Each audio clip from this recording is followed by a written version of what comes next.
Good morning, I'm Clint Griffiths. The start of the month marked a milestone in aviation history's future. The United Airlines flight made it from Chicago to Washington, D.C. using fuel made from a mixture of corn and sugar-based food scraps. Reporter Pete Muntean was aboard that first flight. Our first ever 100% sustainable aviation fuel flight. From the moment you step on board, it is clear this is not your regular flight. The passengers are executives and politicians. Flown by test pilots, this plane is labeled experimental, since the fuel on board is not traditional jet fuel. This is what's called sustainable aviation fuel, processed from sugar and corn.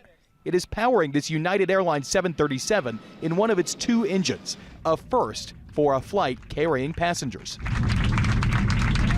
This is an important and historic moment for global aviation. United CEO Scott Kirby says this test could one day combat climate change. The Biden administration's goal is no aviation carbon emissions by 2050, an industry that contributes about 3% globally. Sustainable aviation fuel cuts emissions by up to 80%, but it is up to 8 times more expensive than regular fuel and right now in limited supply. But it is a start, with electric airplanes too far in the future. There's simply no battery technology, even theoretical technology, that has enough energy density that you could put enough batteries on the airplane to get an airplane this big with this many people flying this far. And so, what works in a lot of other transportation industries won't work for aviation.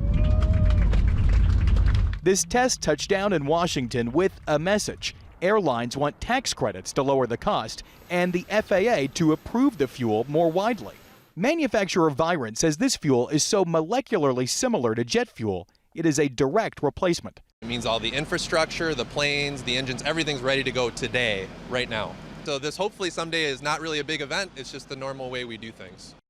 And here's a little more about this historical flight and the fuel used. Now, the flight utilized 500 gallons of sustainable aviation fuel in one engine and the same amount of conventional jet fuel in the other.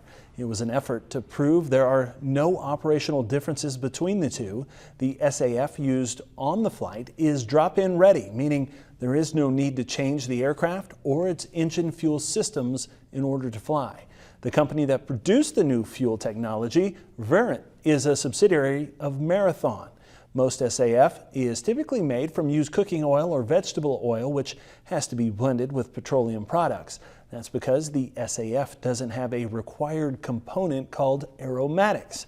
Now, in this case, the fuel was made from renewable corn sugars, which provided those aromatics.